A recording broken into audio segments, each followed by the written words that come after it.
नमस्कार, फाइटर समाचार में आपका स्वागत है। पेश आज 14 दिसंबर मंगलवार दोपहर 2 बजे राजस्थान की खास खबरें। अजमेर के भ्रष्टाचार निरोधक ब्यूरो ने किशनगढ़ के पंचायत समिति मुख्यालय सिलोरा में सूचना प्रौद्योगिकी विभाग के सहायक प्रोग्रामर को 5,000 रुपये की रिश्वत लेते रंगे हाथों गिरफ्तार किया। यह राशि उसकी जेब से बरामद की गई। रिश्वत आधार कार्ड मशीन का पंजीयन कराने के लिए ली गई थी। एसीबी के एएसपी सतनाम सिंह ने बताया कि सूचना प्रौद्योगिकी एवं संचार विभाग ब्लॉक किशनगढ़ मुख्यालय सिलोरा के सहायक प्रोग्रामर ओम प्रकाश ने परिवादी की आधार कार्ड बनाने की मशीन का पंजीयन कराने की एवज में 10 दिसंबर को 5,000 रुपये की राशि की मांग की। इस पर सोमवार को कार्यालय में आरोपी ने जैसे ही पैसे लिए और उसे दबोच लिया। आरोपी की जेब से 5,000 रुपये बरामद कर रंगे हाथों गिरफ्तार किया। गुजरात के राजकोट में 5वीं क्लास में पढ़ने वाली एक बच्ची ने खुदकुशी कर ली। परिजनों की गैर मौजूदगी में मासूम ने यह कदम उठाया।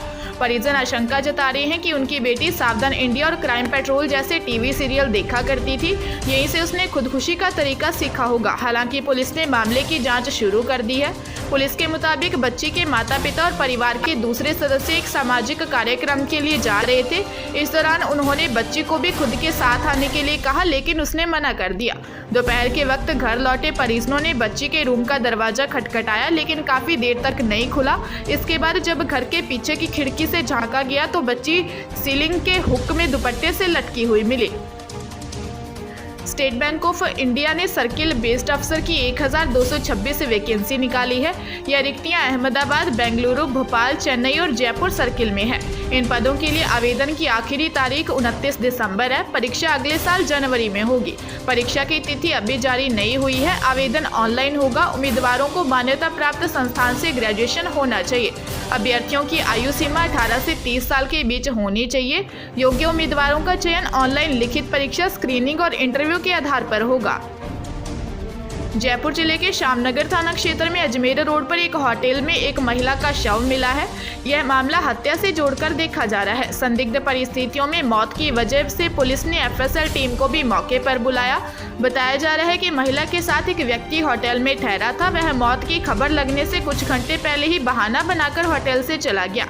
इसके बाद वापस नहीं लौटा। पुलिस ने बताया कि मृतक महिला की पहचान रंजनी सोलंकी के रूप में हुई है। वह करदनी इलाके के कोरा बीसल में अपने 3 बच्चों के साथ रहती थी। पति से मनमुटाव की वजह से वह पिछले काफी वक्त से अलग रहती थी। होटल में रजनी अपने साथी व्यक्ति के साथ होटल में बुक करवाए कमरे में ठहरी थी, जिसका शव मिला है। पुलिस मामले की जांच कर रही है।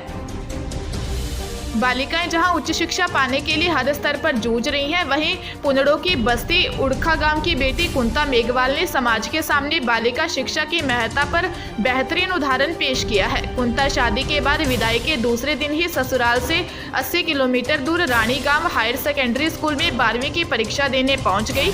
कुंता की 11 दिसंबर को शादी थी। घोनिया चौहटन गाँव से पंकज कुमार की बारात पुनड़ों की बस्ती उड़खा गाँव पहुंची।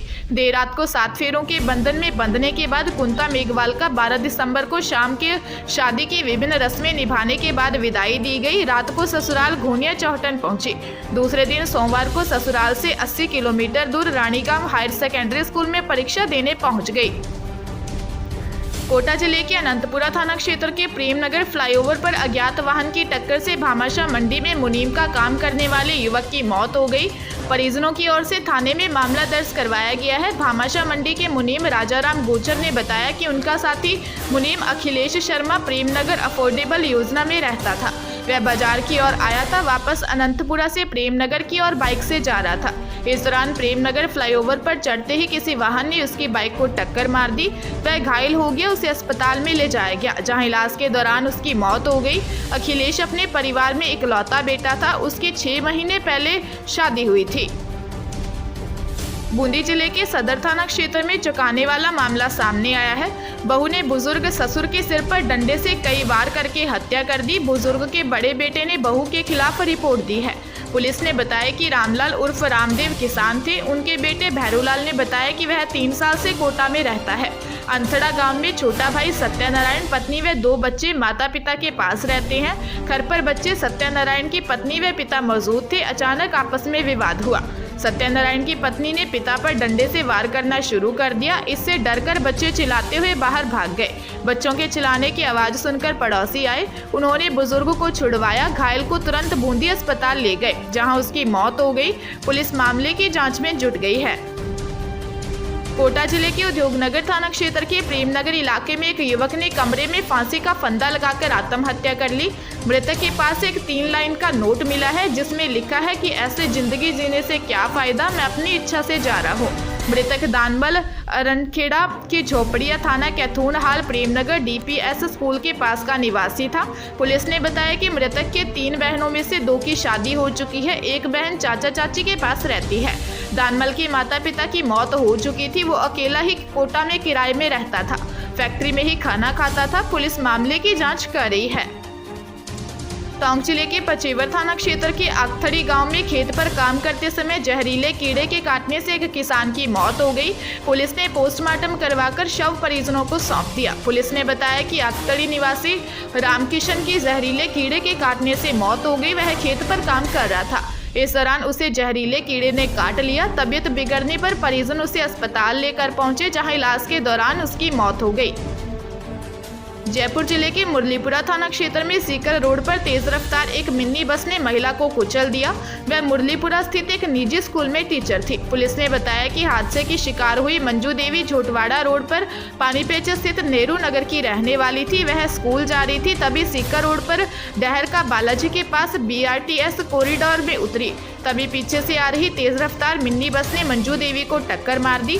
घटना के बाद मिनी बस चालक भाग निकला। सूचना पर पहुंची पुलिस ने मंजू को अस्पताल पहुंचाया, जहां इलाज के दौरान उसकी मौत हो गई।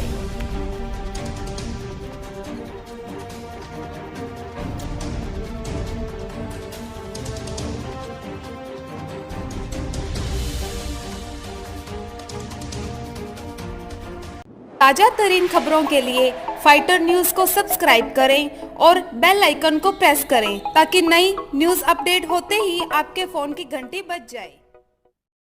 Once again